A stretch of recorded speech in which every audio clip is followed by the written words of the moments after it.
आज हमारा आखिरी दिन है और हमारी शुरुआत हो रही है जंगल सफारी से, जिम कॉर्बेट के सफारी से। हमारे आगे ईशान की गाड़ी जा रही है, हम उसको फॉलो कर रहे हैं। तो मॉर्निंग में 6 से 8 का हमारा स्लॉट है और हम निकल पड़े 5 बजे तैयार होके। हमारा गेट जो है वो दुर्गा देवी गेट है, जो कि यहाँ से 8 किलोमीटर है हमारे स्टर्लिंग रिजॉर्ट से। वैसे जिम कॉर्बेट में एंट्री के लिए टोटल 9 गेट हैं, जो कि डेट्स के हिसाब से ओपन होते हैं, मंथ के हिसाब से ओपन होते हैं, और कोई कोई ऐसा गेट है जो फुल ईयर ओपन रहता है। हालांकि अप्रैल है पर मौसम बहुत ठंडा था, सर्दी के कपड़ों की जरूरत महसूस हो रही थी। टोटल परमिशन वगैरह और खर्चे मिलाकर एक गाड़ी की एंट्री 7,000 के आसपास पड़ जाती है। अगर उसमें जितने मेंबर हैं वो डिवाइड कर सकते हैं पर हेड के हिसाब से। एडवांस में बुकिंग करना बहुत जरूरी है ऑनलाइन, और गाड़ी की कंफर्मेशन लेनी बहुत जरूरी है कि कौन सी गाड़ी आपके लिए बुक हुई है। इसको एडवांस में कंफर्मेशन करना बहुत जरूरी है, नहीं तो वहाँ जाकर दिक्कत आएगी। जो वन विभाग के सिक्योरिटी के लोग होते हैं उनसे फिर मुश्किल होती है उनके साथ एंट्री करने के लिए, और उनको भी दिक्कत आती है अगर हमारे पास गाड़ी का नंबर नहीं है तो। हमारी एंट्री दुर्गा देवी गेट से है। अभी हम एंटर कर जाएंगे दुर्गा देवी गेट से, देखते हैं कोई जानवर नजर आता है कि नहीं। फाइनली हम जिम कॉर्बेट की जंगल सफारी के लिए तैयार हो गए। 2 जीप हमारी तैयार हैं और दुर्गा देवी गेट से हम एंटर कर रहे हैं। अगर कोई जानवर दिखता है तो एरो से दिखाएंगे आपको हम। एरो पर गौर करना। जैसे ही जीप जंगल के अंदर प्रवेश करती है, एक अलग ही दुनिया सामने आती है। चारों ओर घना साल और सागौन का जंगल, मिट्टी की सेंधी खुशबू, पक्षियों की चहचहाहट और ठंडी हवा का झोंका।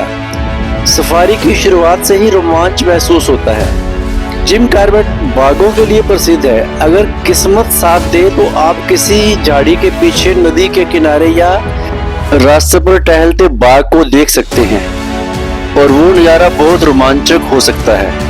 जंगल के रास्तों पर अक्सर हाथियों के झुंड दिखाई देते हैं। कभी कभी वे सड़क पार करते हुए दिखाई देते हैं, तो कभी झील के किनारे पानी पीते हुए। चीतल यानी कि स्पॉटेड डियर, सांबर और बारहसिंगा बड़ी संख्या में देखने को मिलते हैं। ये प्राणी बहुत ही सुंदर और शांत होते हैं। यहाँ 600 से अधिक पक्षियों की प्रजातियां पाई जाती हैं। रंग बिरंगे तोते, हॉर्नबिल, ईगल, किंगफिशर और बहुत से अन्य पक्षी जिन्हें देखना किसी स्वर्ग से कम नहीं लगता। हालांकि तेंदुए और भालू कम दिखाई देते हैं, लेकिन अगर आप भाग्यशाली हैं तो एक झलक मिल सकती है। रामगंगा नदी और झीलों के किनारे इन जानवरों को देखा जा सकता है, जैसे मगरमच्छ, घड़ियाल। हरे भरे जंगल, बहती नदियां, ऊंचे पहाड़ और सूरज की किरणों से चमकती पत्तियां, ये सभी मिलकर इस सफारी को एक अद्भुत अनुभव बना देते हैं। हमें इस जंगल सफारी में कुछ खास जानवर नहीं मिले। 3 तरह की सफारी होती है यहाँ पर: जीप सफारी, कैंटर सफारी और हाथी की सफारी। यहाँ पर जो गेटों के हिसाब से जोन बने हुए हैं, डिकाला जोन है, बाघ देखने के लिए सबसे प्रसिद्ध है, लेकिन इसमें रात्रि विश्राम की बुकिंग जरूरी होती है। बिजरानी जोन है, वन्य जीवों की अधिकता और सुंदर दृश्यों के लिए जाना जाता है। झरना जोन है, साल भर खुला रहता है। दुर्गा देवी जोन, जहाँ से हम बर्ड वाचिंग के लिए बढ़िया माना जाता है। सोन नदी जोन अपेक्षाकृत शांत लेकिन रोमांचक होता है। 14-15 किलोमीटर अंदर जाने के बाद वहाँ पर एक पॉइंट बना है, काफी हाइट पर एक प्लेटफॉर्म बना है। वहाँ पर नदी और पहाड़ और एक प्लेन सा एरिया नजर आता है, तो वो एक किस्म का लास्ट पॉइंट है। यहाँ कराकर फोटोग्राफी करते हैं हाइट से और कुछ टाइम वहाँ पर बिताते हैं। टोटल 9 गेट है यहाँ पर। 2 रात और 3 दिन का जिम कॉर्बेट का हमारा ट्रिप कंप्लीट हुआ। हमारी एक गाड़ी रिजॉर्ट के बैक में और एक रिसेप्शन साइड में पार्क थी, तो यहीं से बाय बाय शुरू कर दी। लगभग 1:30-2 बजे के आसपास हमारा डिपार्चर। इस ट्रिप के बारे में सारी जानकारी हमने आपको 11 रील्स में देने की कोशिश की, और आपको हमने अपने सफर के साथ ही पाया।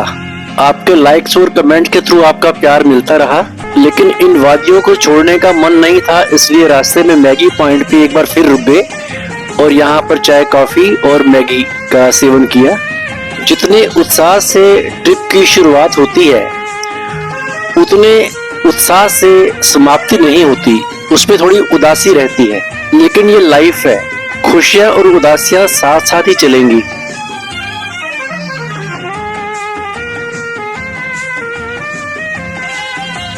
मुरादाबाद लगभग आधे रास्ते में पड़ता है और फिर थोड़ा विश्राम करने और थोड़ा रेस्ट रूम्स यूज करने के लिए और डिनर के लिए यहाँ पर हम रुक गए शाम को अर्ली डिनर के लिए।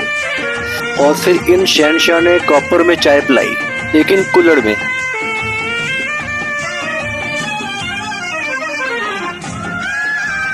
हमारी दोनों गाड़ियां एक दूसरे को फॉलो करती रही बीच बीच में। हमारे साथ बने रहने के लिए आपका धन्यवाद।